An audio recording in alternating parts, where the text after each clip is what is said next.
Welcome to Tucker Carlson Tonight, and greetings from California. We're coming to you live this evening from the Nixon Library in Yorba Linda, outside Los Angeles. We'll see if you remember hearing this story at any point before. A caravan of impoverished migrants is now making its way up from Central America through Mexico. Their plan is to present themselves at our southern border and demand entry into our country with all the benefits, of course, that entails. The White House has vowed to stop this caravan using the armed forces if necessary, but it keeps coming. Have you heard something like that before? Well, in fact, you have. Something very similar happened just a few months ago. We watched another migrant caravan snake its way up from Central America. It finally arrived, and then the news coverage essentially stopped. But what happened next? Well, here's what happened next. Hundreds of those people in that caravan are still here in the U.S., and if recent history is any guide at all, very few of them will ever leave. Once you reach this country and claim asylum, you're usually home free.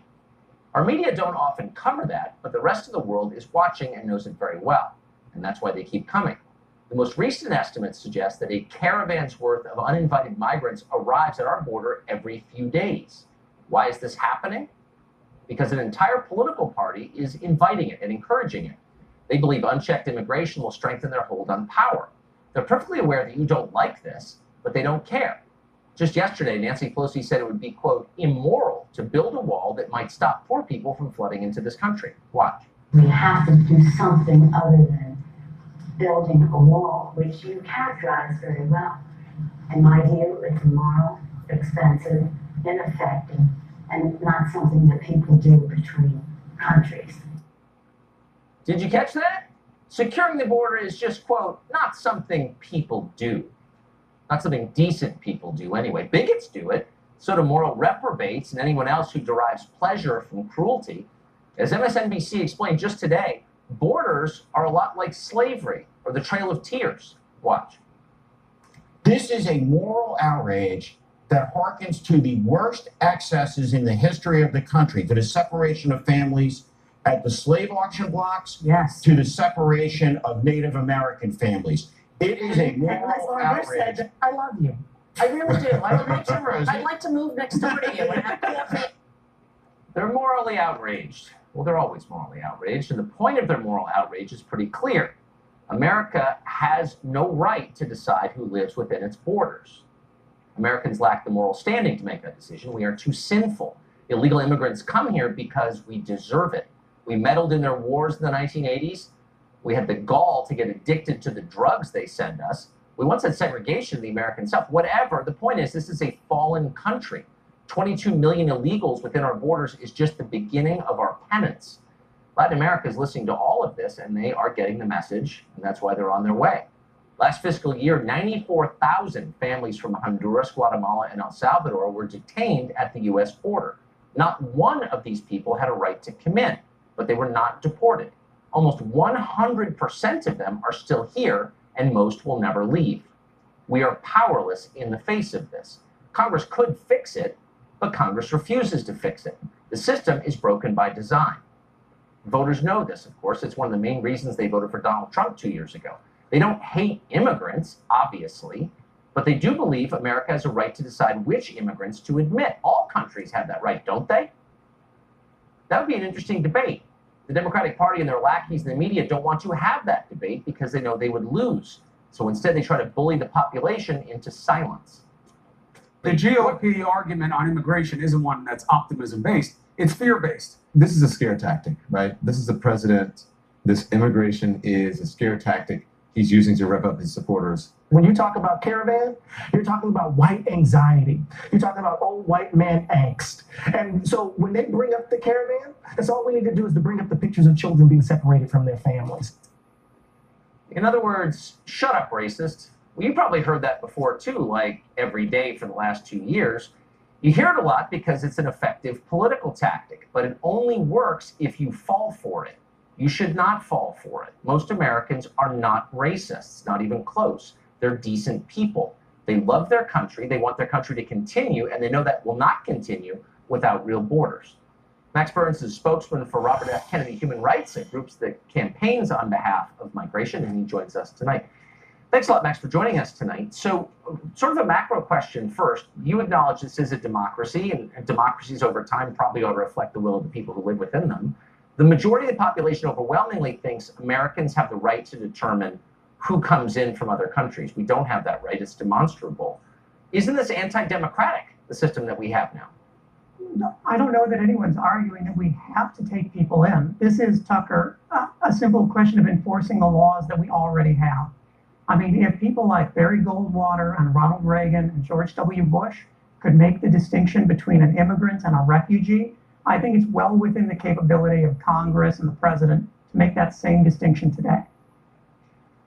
But we're not making that distinction. And that's the reason that of the last caravan, as you just heard, which was several months ago, almost every single member who made it within our borders is still here. We're not enforcing our own laws, and that's why we have upwards of 22 million illegal aliens within our borders. The outline is really simple. We don't have control of who's coming in or out. And it's hard to contest that when the numbers are universally acknowledged. So why is that democratic if most people don't want it?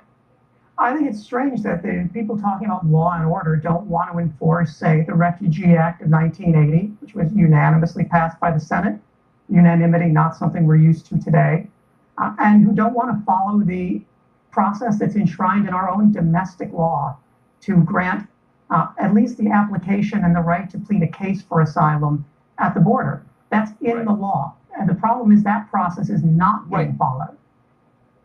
Well, it's not, as you know, and I think your argument is disingenuous because you know, because you work on this issue, that the overwhelming majority of people are released within our country and never go before a judge and just stay here. And again, that's why we have 22 million.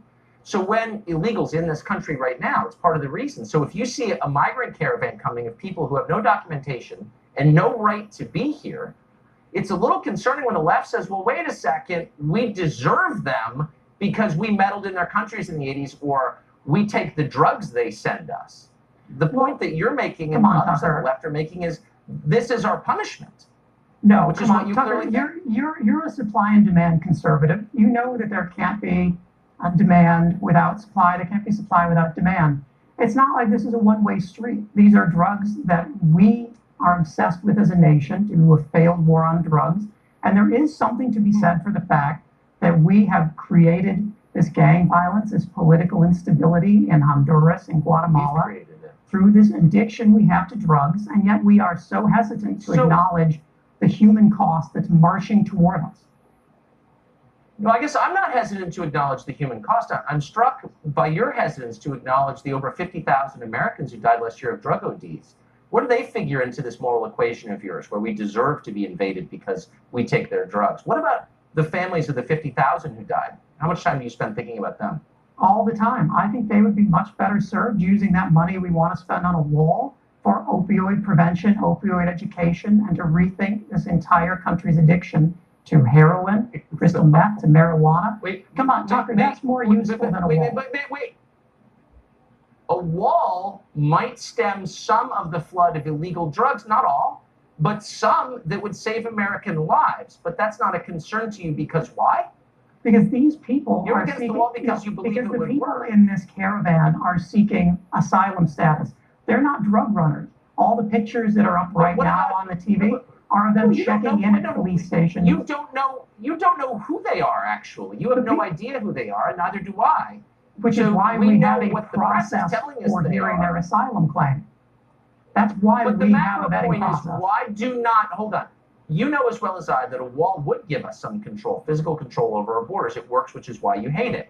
Why would you argue against the right of a sovereign nation to determine who comes in? Why? What is your motive in that, honestly? I think the drugs, you would agree, are going in under the wall and over the wall and on sea routes, not so much through a point of entry like McAllen, Texas. I'm not sure we know that, but people are certainly going on foot, and a wall would stop some of them. Why would you oppose that?